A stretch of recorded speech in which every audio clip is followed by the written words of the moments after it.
lagi, semoga sahabat dalam keadaan sehat walafiat, masih bersama Bu Gandeng dan Pak Firda juga sebagai pendengar setia. Kita akan membahas tentang fenomena primbon.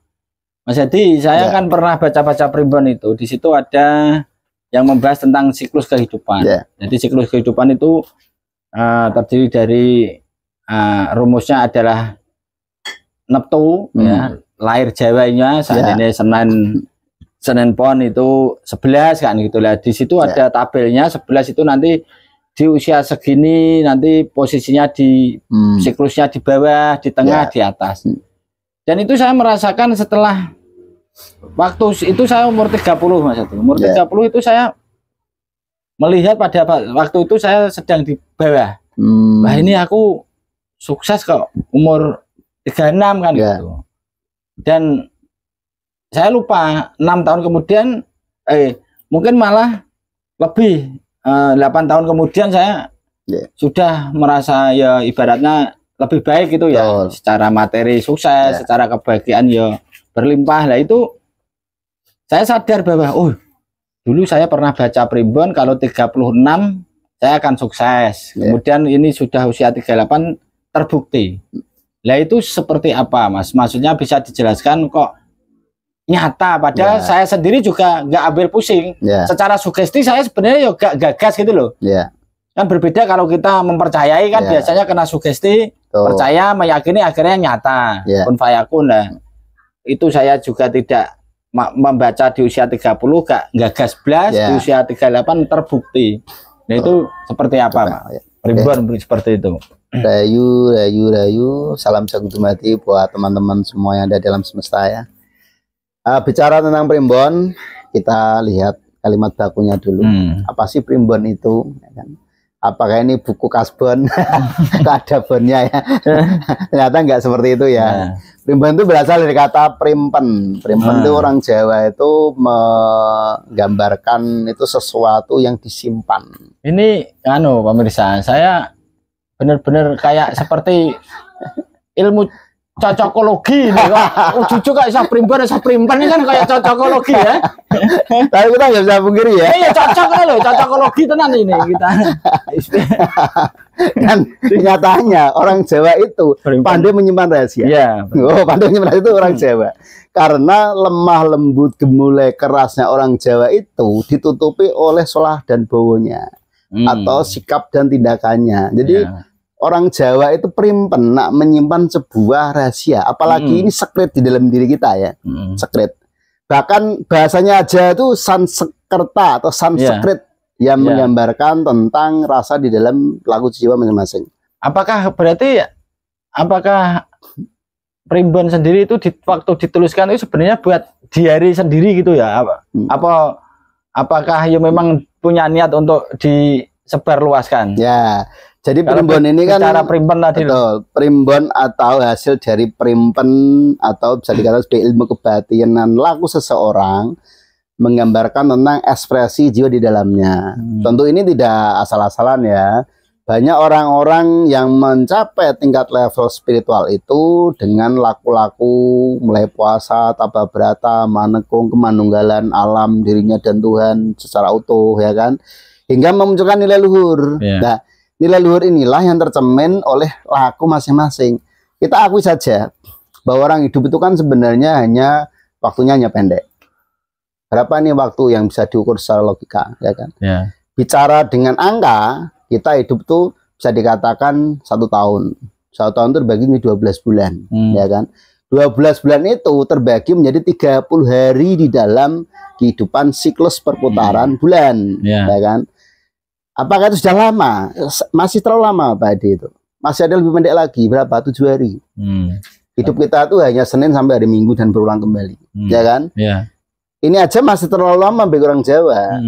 Masih ada ditambahi dengan limang pasaran, paeng pon legi dan sebagainya itu. Yang menandakan bahwa bejo ciloka apa sawe dewi itu ya mung tertitik dari laku waktu. 7 hari 5 pasaran dikatakan sebagai manusia anak dino. Kowe mung gendong lali, kalau gendong bejo, mulane kudu eling lan waspada. Nah, dari perhitungan siklus yang namanya waktu gendong lali sama gendong bejo ya. Ya.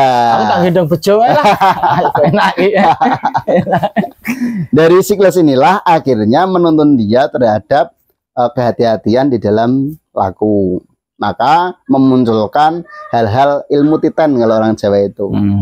Ilmu titan bagaimana dia di hari ini dengan perhitungan pasaran weton ini, perilakunya seperti apa, dan itu mempengaruhi karakter. Sampai kelahiran seseorang itu bisa dibaca di saat dia itu lahir di hari apa, wetonnya apa. Kok bakalnya jadi sifatnya seperti gini, ini. Tapi ada yang unik, ini menurut kacamata saya, ini menurut perjalanan spirit saya. Nanti bisa dititani aja deh. Dari perhitungan itu, saya memunculkan angka-angka nih. Ya kan? Hanya ada 2 angka, ganjil sama genap. Biasanya nih, menurut ilmu titan saya ya, kalau angkanya perhitungannya itu ganjil, misalkan Senin Legi itu angkanya berapa? Misalkan 17, ya kan? Nanti karakternya dia itu keras. Ganjil keras. Ya. Tapi kalau nanti perhitungannya itu genap, misalkan Rebo Pahing ketemu 16, dia akan lemah lembut. Nah, meskipun di dalam keras dan lemah lembut ada keseimbangan dalam dirinya. Sekeras-kerasnya watak seseorang pasti punya kelembutan. Berarti ini langsung dibuktikan. Nah, kalau saya kan jelas ganjil, ya, dan saya mengakui saya keras, berarti benar. Oh gitu ya. Tapi ini aku menurut Mbak Firda ini jelas wongnya lembut lah. Ini pertanyaan ini ini nanti apa ini? Lagi kok nak wongnya ganjil berarti salah sih. Ya. Lah bener berarti ya. Ini Mbak Firda kan lembut. Berarti langsung terbukti pemirsa ini tidak settingan, ini spontan, tidak settingan, kita pakai ilmu cocokologi. Ternyata saya yang ganjil ini memang keras, ya, watos ya, keras tapi lembut. Lembutnya tapi kan tetap di dalam ekspresi ya. Mbak kembali ini ternyata lembut, tapi ya lembut ya. Soalnya saya taunya pendiam kan itu. Jadi itu menggambarkan titik-titik konektivitas karakter seseorang di dalam berperilaku seharian. Ini baru basic ya, belum sampai kepada rezeki, kesehatan, hubungan sosial itu muncul. Bahkan orang Jawa sendiri hitungan jam aja berpengaruh. Ini orang lahirnya harinya sama, wetonnya sama, jam berapa dia lahir? Pagi, siang, sore, petang itu sudah karakternya unik-unik di situ.